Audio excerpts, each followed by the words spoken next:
Welcome to Talking Talk Therapy with Ascend Counseling and Wellness. I'm your host, Trevor Thompson. We're back with another episode of Meet the Therapist. We have our very own St. George therapist on, Stephanie Judd. Stephanie's an associate marriage and family therapist, and we're happy to have you on. Thank you. Thanks for coming. So we'll kind of dive right into a little bit about you. Like, the whole purpose of these is just to kind of let everybody know we're normal people. Just Totally. like them. Yes. We're not the shrink. Yes, absolutely. or the person that's like fixing all the craziness. We're all crazy. We're all crazy. Yep. We all have our problems. So why don't you tell us a little bit about yourself, like on a personal level, and then we'll kind of dive into a little bit about your practice and what you do. Thank you, Trevor. I am married. I have been married for 18 years. I have 3 beautiful children. I grew up in Texas and Indiana, and I moved here to Utah about 24 years ago. So Oh, wow. I say I'm from here because should. all my family's here, and it's been long enough. So I love Southern Utah, and I love the people. It's a great community to live in. I teach tennis on the side. I've been teaching and coaching for about 20 plus years. I didn't know that. Yes, and I also played for SUU, Southern cool. Utah University women's tennis team. So there's a component of me being a coach that comes out in therapy, and I'm your biggest cheerleader when it comes to engaging in therapy. I also was a teacher. I taught middle school for some time at Desert Hills Middle School, and I loved it. I love middle school teenagers.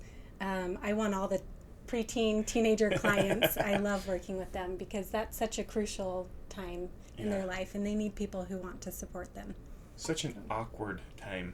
Awkward, yes. And I guess maybe I'm awkward, so that fits with me. You're not awkward, but I remember that phase, and I look back and I the old VHS videos that you had to watch, of yourself as a kid.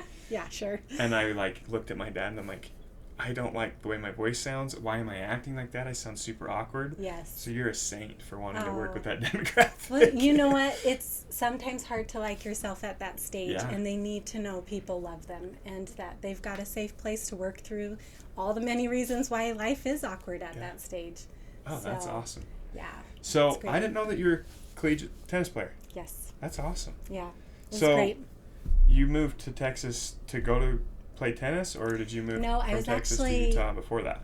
That's a great question. I was actually born in Texas and moved to Indiana, went back to Texas, and then moved here when I was a teenager. Okay. And I've been here since. So you went to high school in Utah, transitioned into college. Yeah, Snow Canyon. Oh. I know, I'm one of those people over there. Yes, so I'm from here. We like all our schools. Yes, for sure. St. George has got that good demographic like that. So, okay, so then you've kind of checked the box of I've done everything. No, teacher, I definitely coach, have not done everything. Collegiate athlete, now therapist, associate marriage and family therapy. Yes. So how long have you been practicing? So I've been here for a year. I love working at Ascend. It's been fantastic.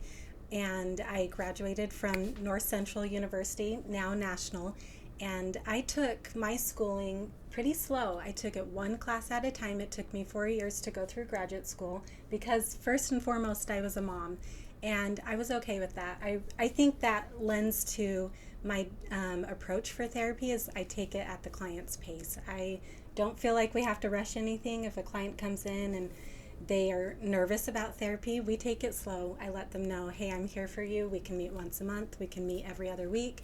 We can meet every week if you need to. I've even met with clients twice a week until they felt like they had a handle on things. But yeah, I think my opportunity to become a marriage and family therapist was very crucial in my life. I had always wanted to be, and I just needed to wait for the right timing for my family. And when that opportunity came, I was thrilled to do something that I've been passionate about for years. I have such an interest in how relationships work. And when I say relationships, I'm not talking about marriage or boyfriend, girlfriend. I'm talking about your own personal relationship with yourself, a relationship with community members, with church members, with school, friends. There's so many components that lend to what a relationship means. And it's fascinating to see how that works. And I also feel it's such a privilege and honor to sit with people and hear their stories. it's sacred work. Oh yeah. When you sit and listen to someone's experience, and oftentimes it's as a clinician, you're the first person they've expressed those experiences to, and that's an honor. I think one thing, I don't remember which therapist was that said it, but they're like, when is the last time somebody sat down and gave you an hour of just uninterrupted time for you to talk and tell your story?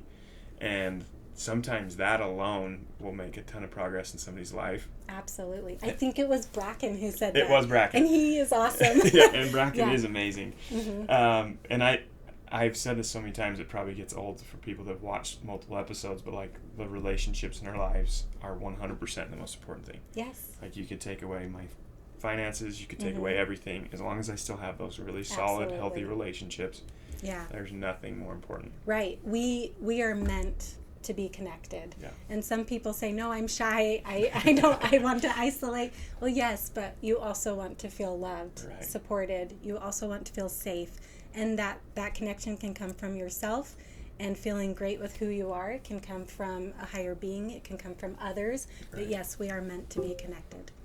So what is like your typical demographic? I know you said you really like working with that kind of preteen, that age, as far as, individual younger kids go. Is there other demographics you enjoy working with? Absolutely. So right now I really am passionate about working with females about 17 years older. Okay. I find those high school girls really do need someone who's there to support them and be their cheerleader, someone outside of their parent or their mom or a school teacher who can just sit with them and counsel with them and mentor with them. And oftentimes they're preparing to launch from the home, and they have ideas. They have passions, they have dreams, and it's great to sit with teenage girls who are preparing for that next life stage and talk about their concerns and also relationship concerns and how to remain safe and healthy and what they can do to eat well and move well and take care of their bodies. I also am really passionate about women who are moving through all the life stages, premarital and perimenopausal, and we've got postpartum, and I work with a lot of postpartum depression. That's real. And often women need to be supported through these big life changes they experience. And I love doing that. I also love working with couples. I'm finding that's one of the niches that I absolutely adore. Really? I'm not afraid to sit with high conflict. I'm not afraid to sit with people who really need to work through some deep problems and concerns that they have. And I am a natural peacemaker, and I'm glad to be called that. I have been called that since I was a little girl, and I feel like that's an honor to be able to take that and help others feel very validated and very safe so that they can work through their own relationships at home. So this screaming, yelling that sometimes can be heard from your office, you're in it. Me. You're all about it. That's awesome. Yeah. I think, we all have things that are concerns for us, and we need to be able to express ourselves in safe places. Of course, there are cutoff points. We want to be very careful with abuse, and there are individuals who are abused, and we want to protect that and help create other ways. But yes, I'm all for it. That's cool. Sitting with the client when it's hard. So, speaking of hard, like, it's very weird times right now in our world, our country. Oh yeah. What are you seeing, like, out of all the people that you're seeing, what is like the one common or maybe multiple common denominators that you feel like, man, this is like an ongoing issue for more people than I even realized? Yeah. That's a great question, and I've thought a lot about that. Of course, we can say anxiety, we can say depression. These are common factors of what's creating some discontent right now in the world. However, I think beyond that, there's a component of resentment and forgiveness that we need to talk about. I've recently just read a big research study and been listening to a lot of research on forgiveness and what it does for our soul, for our physical well-being, for us chemically, for our organs. And that doesn't mean we forgive freely to people who abuse and hurt Right. us, but there is a component of we're resentful. We are not as forgiving as a society as much as we have been in the past. Right. There are incredible societal concerns that need to be addressed on a systemic level. There are communities that are marginalized. However, there is room for greater compassion and forgiveness and love. And I think we need to address that. I see that in the clients who come in, forgiveness for themselves, forgiveness for others, compassion for themselves, compassion for others. Let's talk about that and how we can change people one client, one family, one couple, one community at a time. I love that. And I've always loved the kind of saying, like, holding on to resentment or anger or that. I mean, it almost feels toxic, right? Yes. Like, that's really probably only affecting me because the person that's caused me to feel that way probably doesn't really care that I'm feeling that way. Yeah, and right? they may not even know. Or no, right? And They we may tell not these even know. we tell these stories in our Yes. own head and this narrative that's sometimes so far off base because of Right. our own insecurities, Right. because of the own internal battles that we're struggling with, or maybe post trauma that we've never actually addressed. And so to come in and be able to meet with someone like you or any of our therapists and sort through that and let go of that toxic crap that we're holding on to is probably going to be something that's going to be long-term beneficial. And you're seeing it right now, right? Like there's all this hostility, there's all this divide and confrontation nonstop. And realistically, like you said, from a wellness standpoint, holding on to that can be very detrimental. Absolutely. So I'm glad you hit on that, because I was kind of expecting, like, I'm seeing a lot of anxiety. I think we can agree everybody's anxious right now. That might be something you want to know about me. Expect the unexpected. That's cool. I'm That's kind of cool. a wild card. So I ask this before we close every time. If you had any piece of advice for somebody that is like, I still got taboo and stigma about therapy, I don't want to go. Right. Like I'm on the fence. What would be your advice to somebody like that? Yeah, that's a great point. And yes, our society is changing how we view therapy. I think the younger generation is much more open to that. But I think the thing I would say first and foremost is that it's probably good that people are contemplative and careful about approaching therapy. I think that's wise. Sometimes we say that's negative, but I actually think it's a gift when we talk about wanting to get with the right therapist or wanting it to be a good experience and hoping for the best outcomes. That's great. That's a good sign that you are in the right direction and wanting to do the best thing for yourself.